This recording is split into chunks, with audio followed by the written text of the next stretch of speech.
to the meat of it. I'm going to do it slightly differently today because for a number of reasons.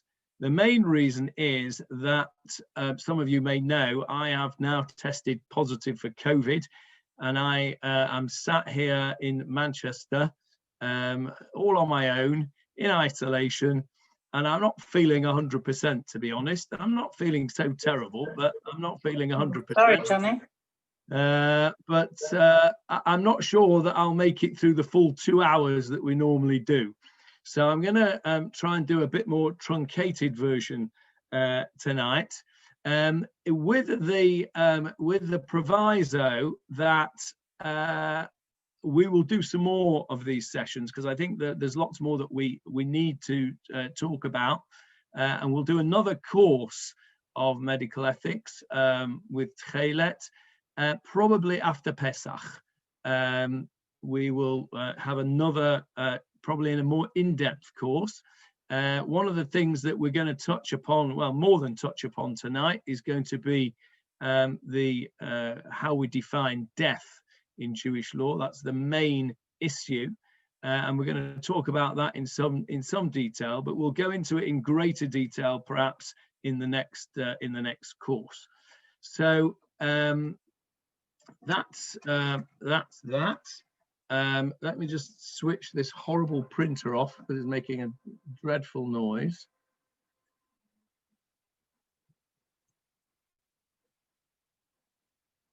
Can't do it. Let's unplug it.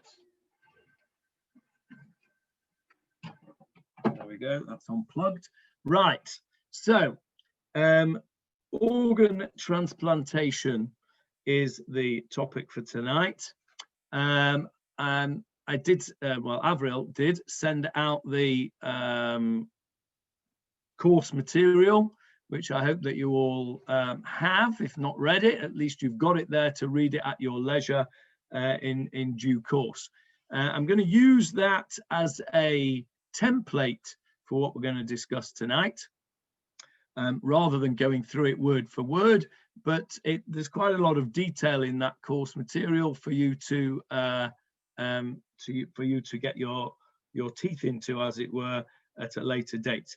So let's start with looking at the general considerations of the idea of organ transplantation, and then we'll come very quickly into the halachic implications, because the truth is that in general terms, there isn't much to discuss in terms of the ethics of transplantation. The problems come when you superimpose the Jewish aspect, the halacha, and that basically comes from the problems of kavod hamet. So let's just quickly go through the general ethical problems that need to be discussed. The first one, which is right at the top of the page of the handout, is the risk-benefit ratio. Now, what do we mean by that? Now, every decision that we make in life is a risk-benefit decision. In other words, if you wake up in the morning and you want to go to the bathroom, well, there is a risk that you might get out of bed, trip over your slippers that you left by your bed, and break your neck on the way to the bathroom. And that is a risk. It's a small risk, and you diminish the risk by putting your slippers in a nice, neat place where you won't fall over them in the morning. But nevertheless, there is a risk. The benefit, of course, is you get out of bed and you get to the bathroom in time. That's just every single action that we do in our daily lives involves a risk-benefit decision. Crossing the road. If you want to cross a minor road, a side street, somewhere where there's not very much traffic, the risk is very small that you're going to get run over. If you look both ways and you be careful, the risk of you getting run over is not very high, and the benefit is you get to the other side of the road where you want to be. But if that road is the M1 or Highway 70 or the Kvish Alba, then it's a bit of a different risk-benefit decision. It's still the same action. You're crossing a road, but the risk is much higher, and therefore you may decide that the risk is too high for the benefit that you're going to get. And every single decision that we make in life has a risk-benefit decision to it. Now, with organ transplantation, the risk-benefit ratio is not static. It's not static for each individual patient, and it's not static for each individual time period in history. For example, when we had the first heart transplant in South Africa, in Cape Town, by Dr. Christian Barnard back in the late 60s, that was a groundbreaking operation, and Rabbi Moshe Feinstein, the greatest halachicist at the time, he made a comment that operation was a double murder. It was a murder of the donor because the heart had not stopped, and we will come back to that in great detail soon. But it was also a murder of the recipient, because the benefit to the recipient was almost none. As it so happens, he lasted a good few days and he didn't actually die from the heart transplant. But the chances of it being successful were very, very slim. And therefore the risk far outweighed the benefit. That's not the case today, of course. Things have been refined greatly over the last 50 odd years, and heart transplants now are very successful. I wouldn't say they're routine, but they're almost routine, and they are very successful. The risks are much, much lower, and the benefits are much, much greater. So when we talk about an ethical risk-benefit ratio, we have to take all of this into account. What is the chances of success, and what are the risks to others? So if we are, for example, talking about a live transplant, from a transplant from somebody who is alive, so somebody would donate a kidney, for example, to somebody else, then there is a risk to that person. There is a risk because he's got to undergo surgery, he's got to have an anesthetic, he's got to have that kidney removed. It's an operation. And also, it also reduces the number of kidneys he has. As it so happens, HaKadosh Baruch Hu is rather clever, and the remaining kidney starts to grow and takes over the function of the missing kidney. However, it is not entirely without its risks. It is a procedure that carries risks. And therefore, you have to weigh up the risks of the procedure, both to the recipient and to the donor, and weigh that up against the benefit that's going to happen. So when you have a transplant team, they will make decisions based on that risk-benefit ratio.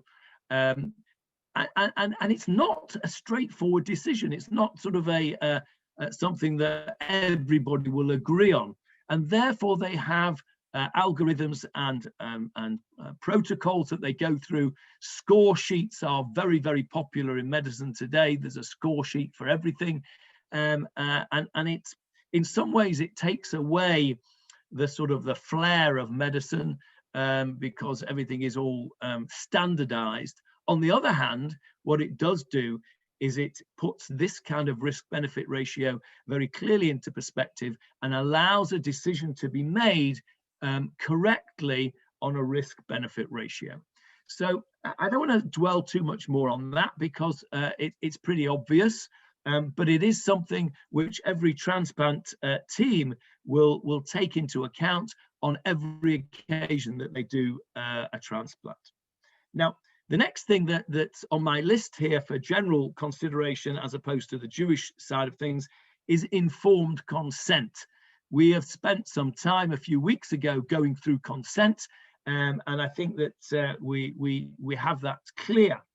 But when it comes to informed consent for organ transplantation, what about when you have somebody who is not able to give consent? So, for example, a child who is not of age. Is it appropriate? This is a question that the ethicists have to ask themselves. Is it appropriate for a parent to take on the mantle of that informed consent when it could actually cause considerable harm to that child in the future? For example, let's say there were a set of identical twins, and one of them required a transplant of a kidney, let's say, for whatever reason. It must be something that's acquired. So let's say it was an infection of the kidney, because if it was if it was a sort of integral disease, then the twin would probably have it as well. The identical twin would probably have it as well. But let's say this child got TB of the kidney and had to have and had kidney failure as a result. And the ethical question there is whether a parent can give consent to a minor, to the other twin, to give one of his kidneys to the twin who is in need of that transplant. It's a very, very difficult ethical question, because on the one hand, you will say, well, if this child could give his opinion, he's an identical twin, of course we would expect that he would want to help his sibling, his twin, and therefore he would give his consent. On the other hand, that's not a certainty, and what you are doing is you are reducing that child's number of kidneys that he has. You're going to put him through the risks that we've spoken about in the first section. And so this idea of informed consent for children, or indeed for people who are no longer alive and did not express their wishes during their lifetime, the question of informed consent or delegated consent is something which are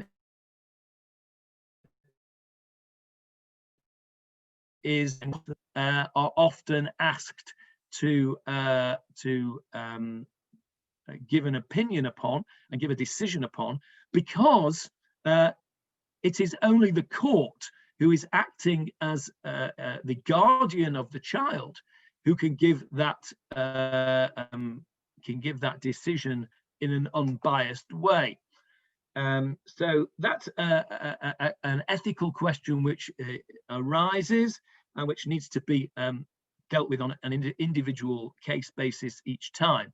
But you can see from the example that I've given you where the dilemma arises, because you don't take the kidney from the twin. The other twin is going to be in kidney failure, is going to need to have dialysis, and eventually is going to die. You do take that kidney. That child could theoretically, when he becomes of age, could sue the parents for the lost kidney.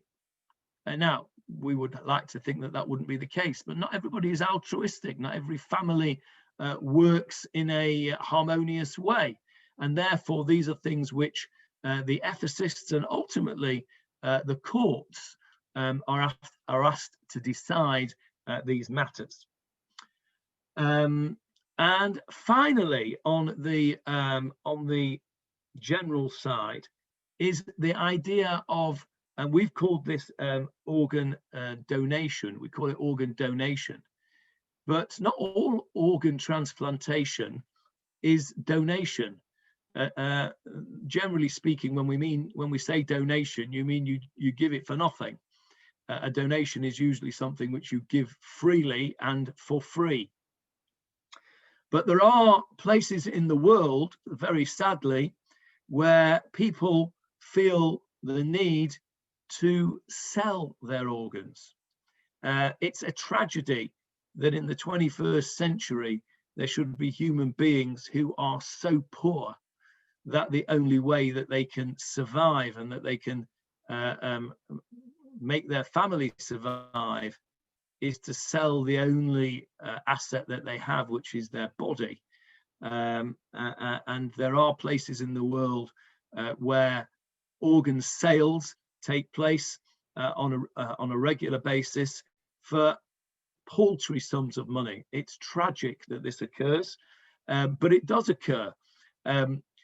Most Western countries, not all, but most Western countries do not allow sale of organs for the obvious reason that it can be abused. Most Western societies want to try and preserve organ transplantation as an altruistic donation, and not to allow the ethical problems of sale of organs. Sale of organs is something which should not happen, and where it does happen, it is an indictment on that society, not because of the people who are selling them, but because of the society in which they live, which it forces them into a situation where that is the bottom line of life or death for them, is to sell their organs, or life or death for their family. So those are ethical questions which arise in terms of sort of, if you like, secular ethics. One of the pieces of feedback we got earlier on in the course was that people wanted to hear more about the Halachic side of things and the Jewish side of things, and those people that wanted that, I'm going to satisfy that tonight, because the rest of the session is going to be concentrating on the Halachic implications of organ transplantation. However, before I do that, by the way, we are not going to go into breakout rooms today to discuss cases, partly for the timing thing that I spoke about earlier, and partly because you need to know all the halachas before you can actually come up with any opinion. So it would be rather pointless to put you all into breakout rooms and ask you to give halachic psak when we haven't actually gone through the halachas yet. So that's what we're going to do next. But before I do that, is there anybody who has a burning question regarding the sort of secular ethical questions that we've raised? I can see Batsheva is got a finger up. Batsheva. Yeah, I wanted to know about the liver. If a person needs a transplant of a liver, am I correct in saying that a piece of a liver can be taken out of the donor and transferred, and then it regenerates? Yes. So there's no halachic problem with that. There is not no halachic problem, as you will see shortly, but there is less halachic problem with that. Oh, okay. I'll wait for the rest. Yeah, we'll come to that shortly. Jackie. I just wanted to know what the halachic relationship was with bioengineering as things become more modern and you're able to do more, especially like with arteries and veins and being able to print stuff and create stuff, if you were going to do anything to do with that. Not tonight, because that's a topic on its own. The genetic engineering, stem cell research, stem cell issues are definitely a massive help to us in halacha, and we will deal with that in the next course in detail. But I'm not going to touch on that tonight because we don't have time. Right. Okay. Anybody else before we move on? Okay, right. Now, let's get the basics into perspective. We all know, don't we, that Pikuach Nefesh, the saving of a life, trumps everything. We know that, don't we? There are only 3 cardinal averas that we cannot do. We cannot do other than Pikuach Nefesh. In other words, Pikuach Nefesh pushes aside everything except 3 things, which are idolatry, immorality, and murder. So not only do we have the issue of Pikuach Nefesh being docha et hakol, pushing aside everything, we also have a very famous Mishnah in Masechet Sanhedrin, which teaches us that, well, let me show it to you. Let me show it to you by sharing the screen. Give me a sec. There it is. You ought to be able to see Mishnah Sanhedrin on the screen now in Hebrew. I'll show it you in English in a moment. And this is a very famous verse that you will all have heard of. Here we go. Kol ha'ma'abed nefesh achat miYisrael ma'ale alav hakatov ki'ilu ibed olam malei. Anybody who destroys one Jewish soul, it's considered by the Torah as if he has destroyed an entire world. Hamakayem nefesh achat miYisrael. Somebody who sustains or saves one Jewish soul. Ma'ale elav hakatov ki'ilu kiyem olam haba. It's as if he has sustained an entire world. Here it is in English. If you see if I can find it, the right bit here.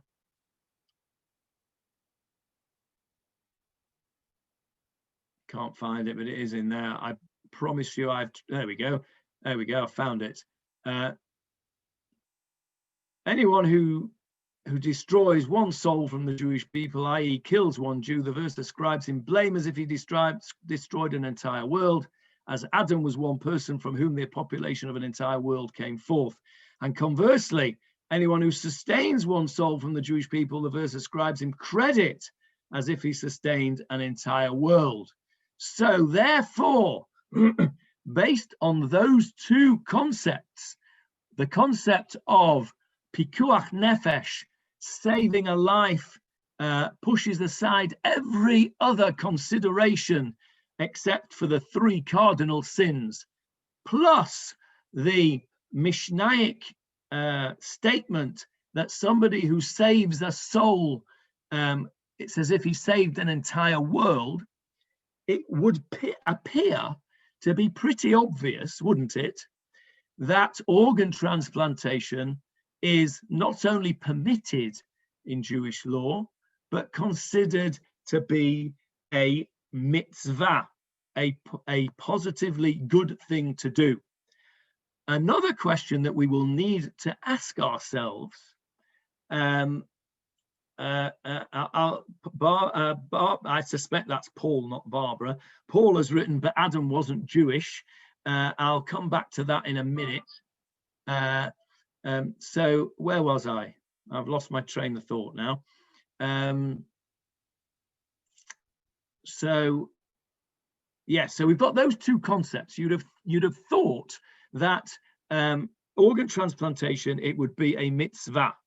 Now, whether it is a mitzvah reshut, whether it means that it is a mitzvah that you have a permission to do, or whether it is a mitzvah of a chiyuv, meaning that it is an obligation to do, is another question entirely.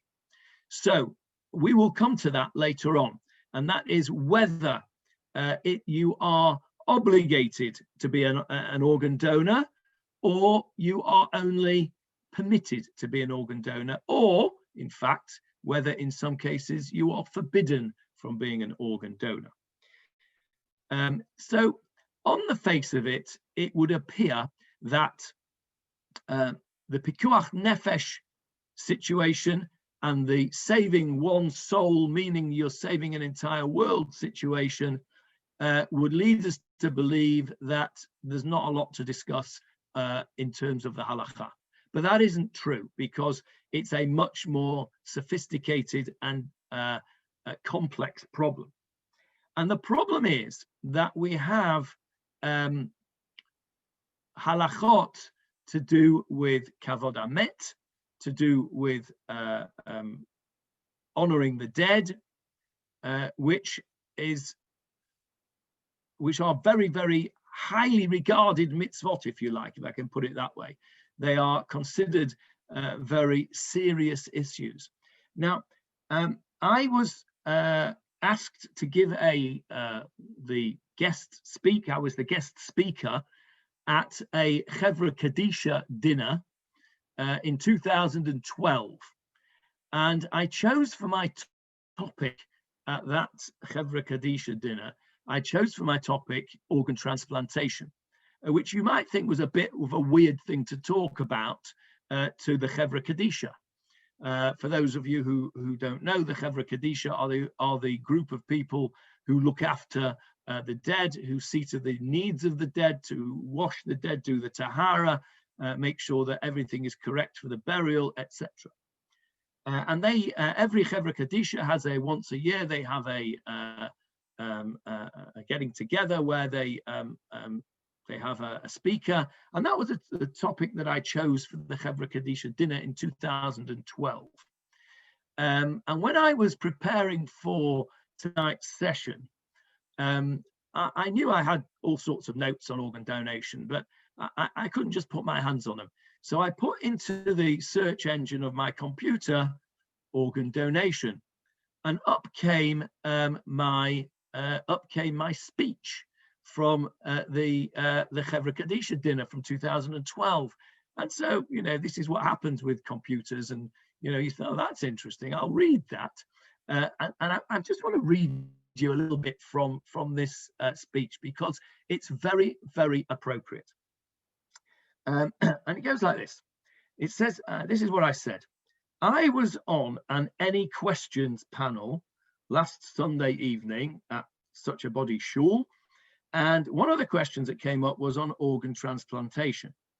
One lady, a little older than me, so I guess mid-50s, so you can see how long ago that was, stood up and said that as a child, she had been taught at her Jewish school that one of the most important mitzvahs was to make sure a body was buried whole. So how can it possibly be that organ transplantation can be allowed? Obviously, if an organ is taken out of a deceased person, then it is not buried whole. Around the room, there were murmurings of agreement, and it seems that this was a widely held view that Jews cannot or should not be organ donors. And that was, and I remembered actually when I read that the other day when I was preparing, I remembered that Any Questions panel, and I shocked them by telling them that actually not only were Jews allowed to be organ donors, that it was considered a mitzvah in most cases to be an organ donor. And the audience was visibly shocked. And I was surprised that they were visibly shocked. Because if we look at the relationship between the tensions, as it were, between what this lady said to me, this idea of kavod hamet, of honoring the dead, versus organ transplantation, we need to just look at those in detail. And we look again, I suppose in some ways, this is a risk-benefit ratio decision, isn't it? Like we spoke about earlier on.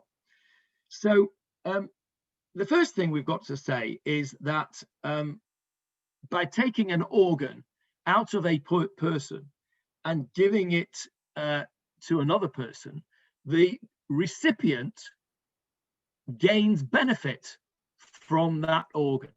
Now, what you may not know is that there is a halacha which says that we may not benefit from a dead body. Hana'a min hamet is forbidden. Benefit from a dead body is forbidden. So in other words, if somebody wanted, I'm just thinking this off the top of my head, somebody had a dead body before burial, and you needed something to keep the door closed, you would not be allowed to use that dead body to keep the door closed. Even if it was in a coffin, you wouldn't be able to do that, because you're not allowed to have any benefit from a dead body. So that's the first problem we have, is that by taking an organ out and giving it to somebody else, you are benefiting from that dead body, and that is not allowed. Secondly, what about halanat hamet? Halanat hamet means leaving a dead body overnight. We all know, don't we, that we go to extreme trouble to make sure that burials are done as quickly as possible. I can see that we have Simon Nelson with us here, who is a coroner, or I'm not sure if he's retired now, but he certainly was a coroner, and he was involved on many occasions in helping to fulfill that mitzvah of enabling Jewish bodies to be buried as quickly as possible. Not only Jewish bodies, the Muslims have the same requirement that they bury their body as soon as possible. Halanat hamet is an important mitzvah. Now, if we're going to faff around and take organs out of bodies when they're dead, that's going to delay the burial. So that's another problem that we have, halanat hamet. Thirdly, what about the concept of nivul hamet? Nivul hamet means desecrating a dead body. You're not allowed to desecrate a dead body. There are certain groups of people who they make certain marks on their dead people. It's a sign of mourning and all sorts of things. I don't really understand it, but the Jewish people do not do that. Nivul hamet, desecrating a dead body, is another serious thing that we don't do. Now, if you're going to take an organ out, by definition, you are desecrating that body. You've got to open it up. You've got to take the organ out, and you've got a problem with nivul hamet. Fourthly, you have there is also an isur of stealing from a dead body. So how are you going to do that? If the person didn't give consent in his lifetime, then how are you going to do that? If he didn't carry an organ donor card, for example.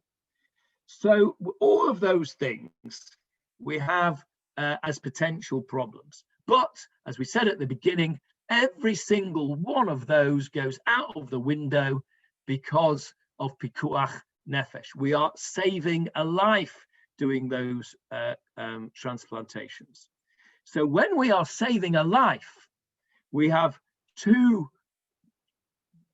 double whammy, if you like. We have Pikuach Nefesh, and we have the Mishnah in Sanhedrin, which I just showed you, which can overcome every single objection of kavod hamet. They all go out of the window because of Pikuach Nefesh, because we are saving a life. But stop for a minute. What about if we're not saving a life? What about if our transplant is not a life-saving operation? Now, if we're dealing with heart transplant or liver transplant or lung transplant or kidney transplant, then they are going to be life-saving operations, and what we've said holds. But what if the transplantation we are talking about is, let's say, a skin graft? What if it is a corneal transplant, an eye, the cornea of the eye, the covering of the eye, which can be transplanted? Not life-saving. The person may be blind in one eye without it, but he's not going to die. What if the skin graft is not in a life-threatening situation? We can't then apply Pikuach Nefesh. And therefore, we have questions to ask, risk-benefit ratio in terms of halacha, of whether these non-life-saving transplants are compatible with halacha. And indeed, there are some poskim, some rabbis, some halachic decisors who do not allow non-life-saving transplants. Blood transfusion is another issue, because in some ways that is an organ transplantation. The other question that we need to raise is, what about donating to a bank? I don't mean Bank Leumi or Bank HaPoalim, I mean a bank of organs. So blood bank, for example. What about what's going to happen to you go and give a blood transfusion, you go and give a blood donation, that blood is not going to be taken directly out of you and put into the next person. It goes to the blood bank, it's stored, it's preserved, it's looked after, and then when it's needed, it gets put into somebody else. And quite a lot of it is not put into somebody else. Quite a lot of it goes to waste, or no, that's not a good expression, is not used because for whatever reason, either it's not required at that particular time, that particular group is not particularly required at that particular time, they have a surplus of that particular blood group. For whatever reason, the majority of blood transfusions don't ever get used. Blood donations don't ever get used. There's also a skin bank where people can donate skin to. There's a Cornea Bank as well. So there are halachic questions around non-life-saving transplantation. And it's not as straightforward as at first glance you might think it is. Now, there are interpretations, certainly with eyes. There are many rabbis who will paskin that although transplanting a cornea may not be truly life-saving, there is a halachic concept that a blind person, it's as if he's dead. And therefore, if you are preserving somebody's sight, it is as if you are saving their life. And therefore, they will permit corneal transplantation on the basis that this is Pikuach Nefesh. Same for blood transfusions. They will say, well, ultimately, nobody puts blood in for fun. Somebody's going to use that blood. It's because they need it. And if you don't have enough blood, then you might die. So it's a safek Pikuach Nefesh. It's a doubtful Pikuach Nefesh. And for many poskim, that's sufficient to allow it. Some poskim will only allow those kind of transplantations if they have what's called lefanenu, and I've mentioned this in the handout. Those of you that have read it will have seen it. It's there for those that haven't later on. Lefanenu means if there is a person right in front of you who needs that organ, as opposed to putting it in a bank for later use, then they will permit that kind of transplantation. So there are the non-life-saving transplantations which halachically are challenging to some poskim. And then there are the life-saving ones, which are the main ones that we need to talk about. If it is life-saving, it is all averot are trumped by Pikuach Nefesh. And so we have no problem whatsoever with taking out an organ to save a life. Even from a dead person, even if we're doing nivul hamet, even if we're doing halanat hamet, even if we're stealing, even if we're doing all of those things against a dead body, Pikuach Nefesh trumps that. But as I said to you earlier, there are three things that Pikuach Nefesh does not trump. And I'm now going to answer your question, Howard Epstein, that you just asked me on chat earlier on. And one of those three things that Pikuach Nefesh does not trump is murder. So in other words, if somebody says, murder him or I'll murder you, you have to allow yourself to be murdered. You cannot murder somebody to save somebody else's life. So that means you have a living person, and what you propose to take from that living person to give to another person is going to make them dead, then you can't do it. So in other words, if you have a live person and you take out their heart and you give it to another person, and that the donor was alive when you took his heart out, then you have murdered the donor. And that is what Rabbi Feinstein meant in 1968 when he was asked about heart transplants. Because in 1968, well, pre-1967, let's say, the definition of death, we all know what we meant by death.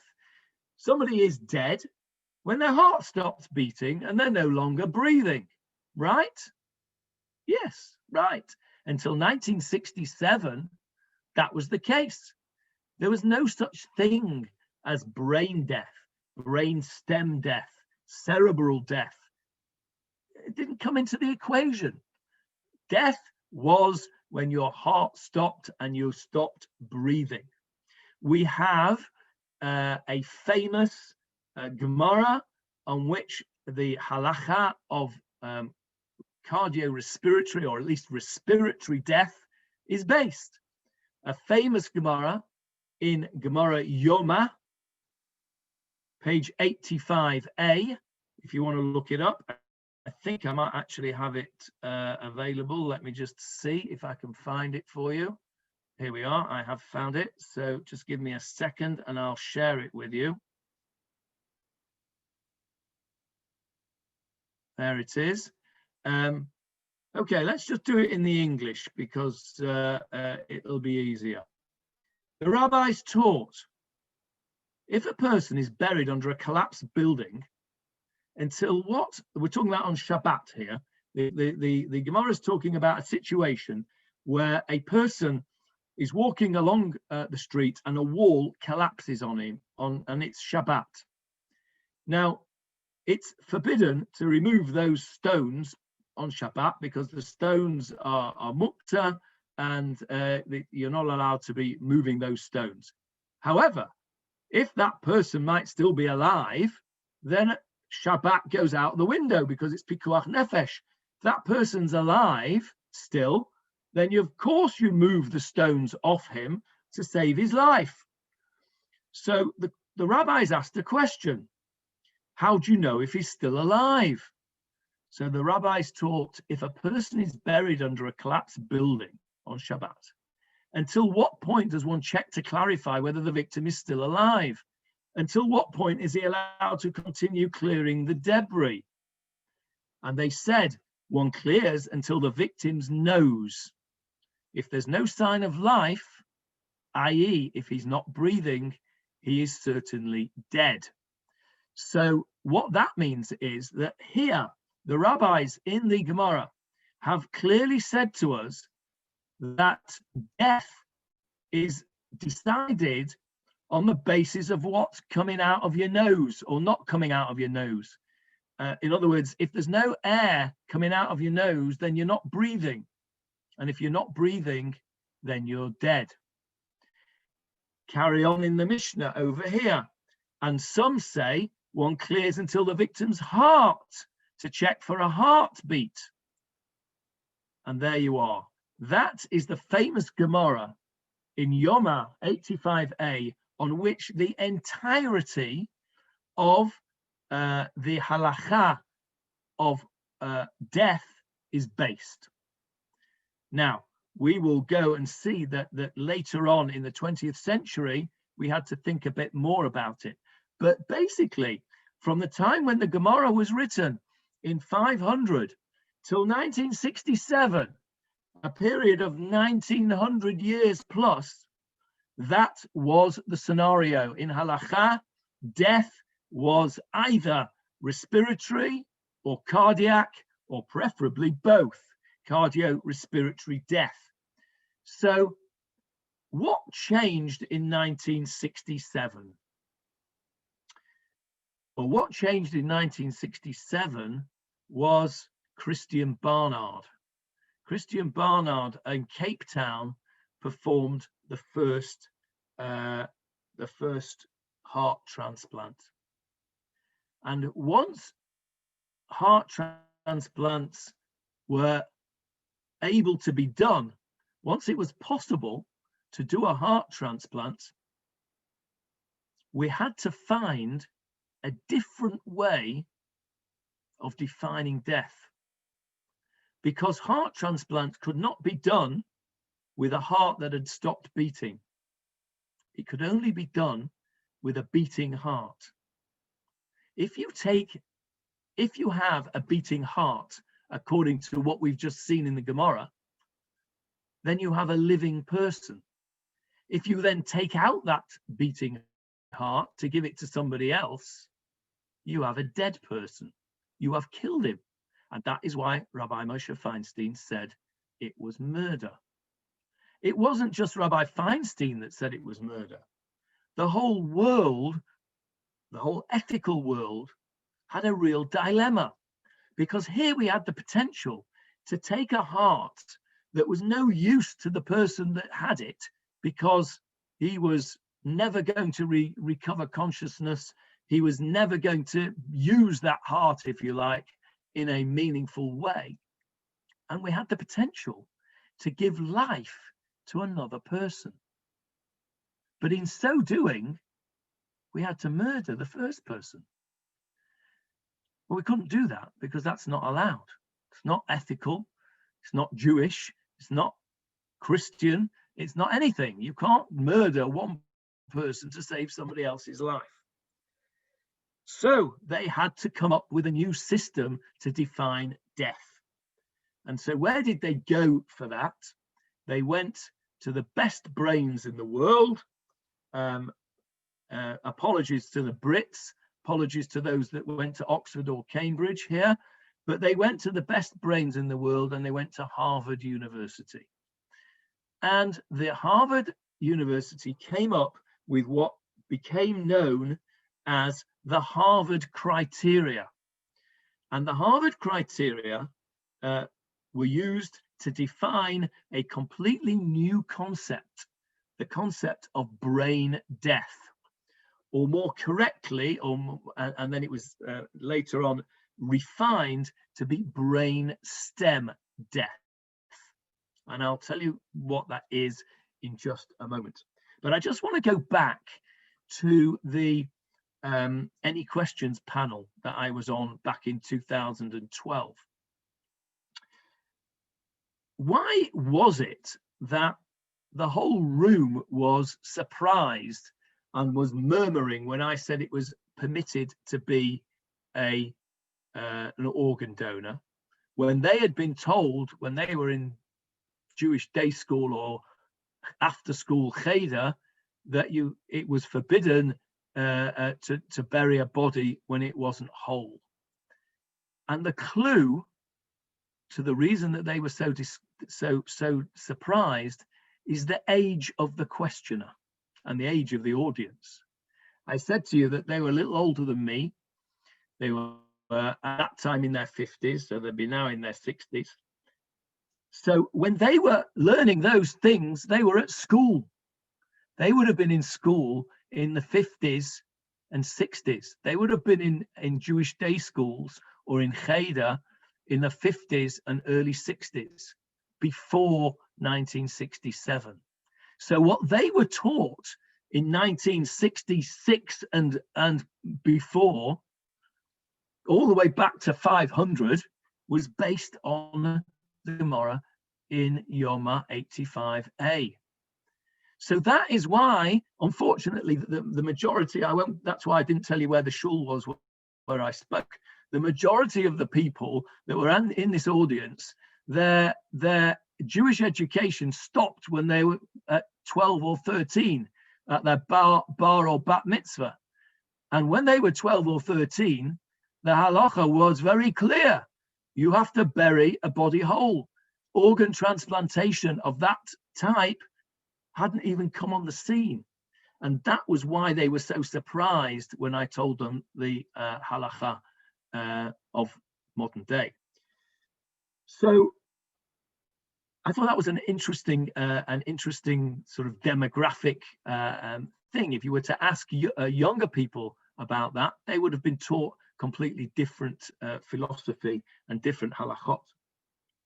So the Harvard criteria came in, and I'm not going to go into those criteria in detail, what they are. It's no time for that. Maybe we'll do that in the next course if we do this in greater detail. But suffice it to say that they came up with certain criteria that if those criteria were fulfilled, a patient could be declared dead while still having a beating heart and still being ventilated artificially. The difference, the problem is that the heart is independent of the brain stem, which means the heart can keep on. This is not a problem, this is actually the benefit, but depending on which way you look at it. The heart is independent from the brain stem. Respiration, breathing, is connected to the brain stem. The brain stem is at the back of the head here. It's the bit of the brain that controls breathing. If you sever the brain stem, if you kill the brain stem, breathing will stop unless you artificially respirate somebody with a machine. However, the heart is independent of that. The heart can keep on beating as long as it has oxygen getting to its muscle. So if you artificially ventilate the body with a machine, making sure that oxygen gets to the heart muscle, the heart will continue to beat, even though the brain stem is dead. Now, this is the rub. This is where the halachic dispute comes in. And it is even today a massive halachic dispute. Probably still, I'll put my neck out here, still the biggest single halachic dispute that there is in the world today. And that is whether death can be defined halachically as brainstem death, or whether respiratory death, cardiorespiratory death is the halacha. So to give you some examples, the Israeli chief rabbinate in 1978 decided in favor of brain death. The Sephardi poskim, Rebbe Ovadia Yosef and Rebbe Elia Mordechai, they paskened in favor of cardiorespiratory death. Sorry, I beg your pardon, of brain death. However, the majority of the Ashkenazi Haredi poskim do not accept brain death. Rabbi Dr. J. David Bleich, a Rosh Yeshiva in Yeshiva University, who I'm sure that Ruby will know, if not personally, will know his reputation in Yeshiva University, a genius of a man, an encyclopedic knowledge of law and of halacha. He is the strongest and most vocal antagonist to brain death. He does not accept it at all, in any way, shape, or form. Rabbi Moshe Tendler, the son-in-law of Rabbi Moshe Feinstein, is his opposition. He is the main protagonist for brain death in the Haredi world, and there is a massive dispute between these two sides as to whether the brain death is acceptable as a halachic concept. those that are against it will therefore be, by definition, forbidding any kind of transplant which requires the patient to still be alive, notably the heart. Until fairly recently, it also precluded decent kidney transplant and liver transplant, because once the heart was no longer beating and the kidneys and liver were no longer being transfused with blood, they deteriorated very rapidly. That's not the case now. Post cardiac death, liver, lung, and kidney transplants are now done successfully. So the nafkamina, the bottom line difference between the two camps, is narrowing. Not that the opinions, the different opinions are narrowing, they're not, but the different outcomes are narrowing, because it now means that really we're only talking about heart transplants which are affected by the difference in halacha between brain death and cardiorespiratory death. Now, if we accept brain death, or brain stem death, as it should be called, as halachically acceptable, and we accept the Harvard criteria, or what's the word I'm looking for? Changes to the Harvard criteria which have been brought in by different groups. The Israeli chief rabbinate, the Israeli law has a different set of criteria, very similar, but a different set of criteria which were put together by such great people as Rabbi Abraham Steinberg, who I've mentioned to you before, professor in Shaarei Tzedek, the author of the Jewish Encyclopedia of Medical Ethics, and even amongst his peer group, there was disagreement. Rev Shlomo Zalman Auerbach, who I've mentioned to you in the past, was not in favor of respiratory death. Of brainstem death. I'm not quite as clear as I should be tonight. He was not in favor of brainstem death, and he held that it had to be cardiorespiratory death. So when we come into heart transplantation, this difference makes a difference. This difference in halacha makes a difference in outcome, but only really nowadays to heart transplantation. So what I want to point out to you now, and I want to try and draw this to a close, partly because I'm beginning to get a little bit dizzy and I'm not quite concentrating as I should. I don't want to make any mistakes. But what I want to say to you is that have a read of all the things that I've sent you so far. And I'm going to send you out via Avril some other information, which I had intended to do over the last couple of days, but haven't really felt up to, but I will do shortly, please God. And then I would like you to go and look online at something called the Halachic Organ Donation Society, HODS.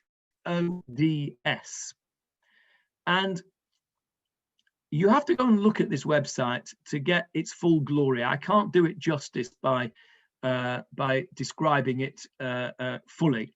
Suffice it to say that this is an organization set up by a guy called Robbie Berman, who I've met on a few occasions, who has made this his life's work to increase Jewish awareness of the mitzvah of organ donation. And he has done the most amazing job. The Halachic Organ Donation Society recognizes that there are differences of opinion in halacha as to what constitutes death. It also recognizes that there is no difference of opinion in that Pikuach Nefesh trumps all except the three cardinal sins. And so what Robbie Berman has done with the HODS is he has set up he has set up an organization which allows people in their lifetime to carry a card which is a Halachic donation card, and on it you get an option as to which of the Halachic viewpoints you want to take. In other words, do you allow your organs to be taken if, God forbid, you are in a situation of brainstem death? Or do you allow your organs to be taken if you are only, God forbid, in a cardiorespiratory death? In other words, you get the choice. You also have an ability to delegate that decision to a rabbi of your choice, and you put the information into their website. And if, God forbid, you find yourself or somebody else finds you in that position, they know who it is that they go to for halachic decisions on your organs.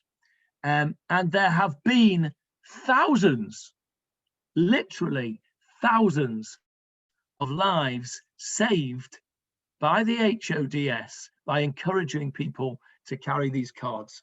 The HODS does not have an agenda to push a person in one halachic direction or another.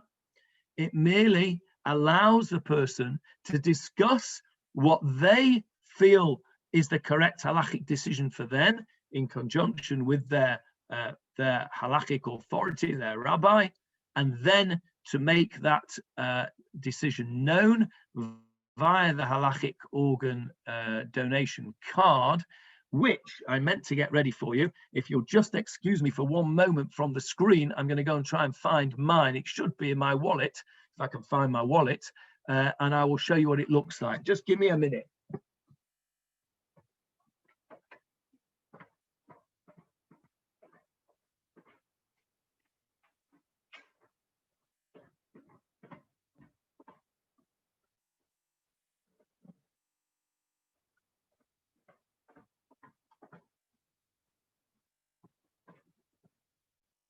The first bit's achieved. I found the wallet. Let's see if it's in here. It should be.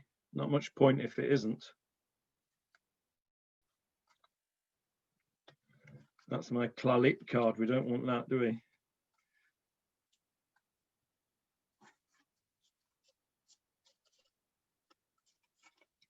Well, what do you know? It's not even there. So that was a bit of a fool's errand. Okay, you'll see one online when you go online. It's basically a little credit card. I don't know why it's not here. Maybe in my, oh, I know why it's not here. I've got my English wallet, haven't I? It's in my Israeli wallet back in Israel. That's why it's not there. Sorry about that. Okay, so it's a little credit card thing that looks, you know, a little credit card like that. On it, it's got a tick box as to which type of organs you want to give: kidneys, eyes, heart, whatever.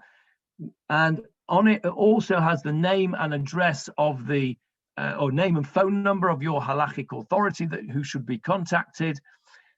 You register online and all your details are in there, and they have a database of donors there. On the website you will also see photographs of hundreds of different rabbis, some with no beards, some with little beards like mine, and some with beards down to their pupiks. And these are all people who have been approached and have given their haskama, their approval and their support to the Halachic Organ Donation Society. It's a masterpiece of work by this fellow Robbie Berman. He's an impressive guy, and what he's done is extremely impressive. So I would urge you all to have a look at that when we've finished. I will send round the link. Yes, there's a thing on chat here that says most of us are of retirement age or older. Are our mature organs any use? Well, yes, they are. Especially if you've kept yourself nice and fit, then yes, you know, they can be used. the decisions as to whether they'll be used or not will be a medical decision made by the transplant team. They won't take it if they don't think it's any use to anybody. Just because you are of retirement age does not mean that they won't be of use to anybody. No, that's not something that should stop you from filling in a donor card if that's what you want to do. So let me summarize what has been a bit of a truncated session, but it's probably the best I can do in the circumstances. And that is this, that there are ethical considerations of risk-benefit ratio in any operation, certainly in transplant. Sale of organs should never be necessary. Whether it should be allowed is another ethical question which we could debate, but it should never be necessary in a society in which selling organs is required for people is an indictment on that society. Informed consent is a thorny issue which it needs to be described. As far as halacha is concerned, there are the concept of Pikuach Nefesh trumps all except for murder.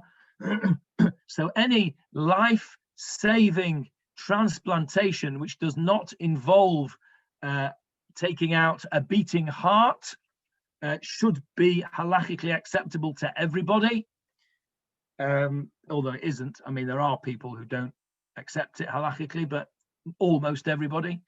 The difficulty comes with the concept of halachic death. Do we accept brainstem death as halachic death, or is halachic death only cardiorespiratory death? That is a question which the poskim cannot agree on, and that determines whether the heart transplant can go ahead according to the halacha. There's a couple of things come up on chat here which I will just address now. Simon has said, unfortunately, here in North Manchester, HOD is not recognised as having any legitimacy. I accept that, Simon, that it doesn't have any legal standing, but it certainly is accepted as indicating the wishes of the deceased. Whilst unfortunately the HODS is not in the UK, I don't think it's just North Manchester, I think it's in the UK as a whole, it is not accepted as a legal document as the UK donor card, the national UK donor card is. It doesn't have that same status. However, it is definitely an indication, and a very clear indication, of the wishes of the deceased, and therefore it would be a very brave, foolhardy, and unethical transplant team that would go against those wishes as clearly expressed in an HOD card if that were to be available. So I accept your point, Simon, that it's not a legal document, but it's still of great value in indicating the wishes and the halachic approach to be taken for the deceased. And somebody has said, Jeff has said, is all of this only for donations to other Jews or to others as well? Okay. That's a thorny question. You'll see within the course material that I sent out to you that there is or there has been in the past, a major Chilul Hashem, in that Orthodox Jews were always willing to accept organs. I think there was, I think off the top of my head, the figure that I quoted in the handout was 68% of those were questioned were willing to accept an organ, and only 5 or 10% were willing to donate an organ. That is a Chilul Hashem. The question of halachically, is it permitted only to give to Jews? There are some rabbis that say, yes, it is only permitted to give to Jews. on the basis of the Mishnah in Sanhedrin that we quoted before, which you will have noticed said Nefesh Achat Mi Yisrael, a Jewish soul. However, the majority of what I would call sensible poskim understand that we are all created B'Tselem Elokim, we are all created in the image of God, and therefore the saving of any life should be considered as the saving of God himself. If we are made B'Tselem Elokim, if God has planted in every single human being that Ruach Elokim, go and have a look in Parshat Bereshit, how we were created, how man was created. I think Paul wrote earlier on, Adam wasn't Jewish. No, he wasn't Jewish, but he was a human being, and he had the breath of God put into his nostrils. If we are willing to see another human being who has a spark of godliness in them, the Tselem Elokim, if we are willing not to donate our organs because they're not Jewish to another human being, I am willing to stick my neck out and say that that is not correct. I will be castigated by various poskim. It won't be the first time. It won't be the last time that I will be called reform or a heretic or any of those things. I've got broad enough shoulders. I don't care. As far as I'm concerned, it applies to every human being. Every human being is B'Tselem Elokim, and therefore the answer to Jeff's question is that what's good for the Jew is good for the non-Jew as well. Especially if we're willing to accept a non-Jew's organs, then we have to be able to give them. If you're a kind of person that wants to say, no, I'm not going to accept a non-Jew's organs either, all right, fair enough. If that's what you want to do, I think you might be a bit crazy, but at least you're consistent. But to do it the other way around is, on top of everything else, a major chilul Hashem. Is there any other things on chat that I need to deal with?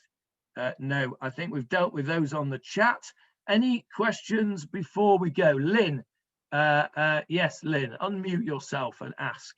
Yes, I hope you don't think this is irrelevant, but it goes back to blood donation. And it's something I feel very strongly about, and I think ethics in a way is involved, that they will not, in general, in Israel, accept the blood of Brits. Okay, that actually is no longer the case, and from fairly recently. Really? Yeah, they've changed that within the last year. That's been changed. However, let's deal with the point because it was the case until very recently. The reason, of course, for that is because there was an outbreak in the UK of a disease called Jakob Creutzfeldt disease, known colloquially as mad cow disease, which affected British blood donations. Many British blood donations had infections with this Jakob Creutzfeldt virus, particle, whatever it was, and therefore it was not a racial thing, it was a safety thing. It was exactly the very first thing that we started off with in tonight's session, and that is the risk-benefit ratio. And it wasn't just in Israel, by the way. It was in many countries. British blood was considered to be too risky. The benefit of British blood was not sufficient to overcome the risk, albeit a small risk, of contracting Jakob Creutzfeldt from the British blood. So it was purely a medical decision on a risk-benefit ratio. I have no doubt, Lynn, that if there were a situation that a particular blood group was required for a particular patient and there was none available except from a British person, then they would take it because the benefit-risk ratio would change. But on the basis that you can get as much blood as you need from non-Brits who don't have the risk of this problem, they made a decision that the risk was not worth taking. It's been changed recently, largely because time now has gone, enough time has now gone by that the risk is now much lower, and therefore the risk-benefit ratio has changed. So I don't think that was irrelevant at all. I think it was a very relevant point that you made, and it actually is very useful to demonstrate what I meant by the risk-benefit ratio in transplantation. Any other questions? Yes, Marcel. Unmute. Marcel, we can't hear you. You'll have to unmute. Yes, Johnny, thank you. It's not 100% connected with transplant, but loosely. When a person goes in to have an operation of any sort, very often they're asked, will they, whatever's been removed from their body, will they allow it to be used for research? Now, there's two things that can be removed from a body. There is an organ and there is a growth. Yeah. What is it something you want to talk about now, or save it for another time? Okay, it's a very good question, Marcel, and it's not something I want to deal with now because it needs a little bit more time than I can really give it tonight. It is a question which is asked all the time. You're absolutely right, and there are certain groups of people, particularly the more extreme Haredim, if you like, who make absolutely sure that everything that comes out of them in an operation gets buried. There are certainly, for example, let's take, most poskim would agree that a limb, let's say, God forbid, somebody needs a limb amputating, a limb, a total limb that looks like a limb, and it is a limb. Most people, most poskim would agree that in the ideal world that should be buried. There's less agreement about tumors. There's less agreement about blood spillages. But of course, you'll be aware, I'm sure you'll all be aware of the amazing work that Zaka, the organization Zaka, do when chas v'chalila there's a Pikuach, a terrorist attack where there's people, God forbid, blown to bits. They go around picking up, scraping up bits and blood. I actually joined Zaka when I first made Aliyah. I joined Zaka, thinking that I would be able to do this because, you know, I got a medical background, and I thought I could. This is something that I could do. I went on a training thing where there was a whole training day where they did a big drill, and they had bits of chicken wings knocking about and tomato ketchup on the floor, and it was a whole what's the word I'm looking for, a simulation of this. And I realized I couldn't do it. I couldn't do it. I just could not do it. I wasn't made for it. Thankfully, the time that I was a member of Zaka, I never got called on to do it. But these people are to be tremendously admired, and they will go to they will leave no stone unturned, as it were. They will go to the ends of the world, as it were, to make sure that every little bit of the body is given a proper burial in kavod hamet. So the question that you ask, Marcel, is a very good question. Bli neder, I will deal with it in the next course. And let me say, since we're going to end this course now, let me first of all thank you all for joining and for making it interactive and I hope successful. And we have this we have the group, the email group which Avril has set up. I would like to continue using that. Feel free to contact me through that for any medical, ethical issues you want to discuss. I'd also like to hear from you with suggestions for topics for the next course. and then once we've got everybody's suggestions, then I will put together another course, hopefully to take place after Pesach, and we can then certainly that topic that you've just raised, Marcel, will be something that we can deal with. So with that, I'm going to have to call it a day because I can hardly see straight now. I need a cup of tea or something to rehydrate. I wish you a Shavua Tov, and I hope to see some of you back in Israel when I can leave this place once I've got over this nasty illness. Refuah Shlema. Thank you. Refuah Shlema. Thank you very much indeed. Wonderful talk. Refuah Shlema, and thank you. Thank you all. Very Thank much. you all. Thank See you you. tomorrow morning. Thank you. I wish you well. Thank you all. Thank you. Refuah Shlema.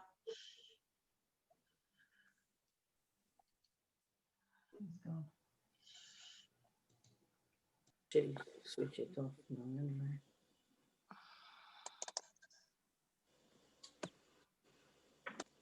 There we are.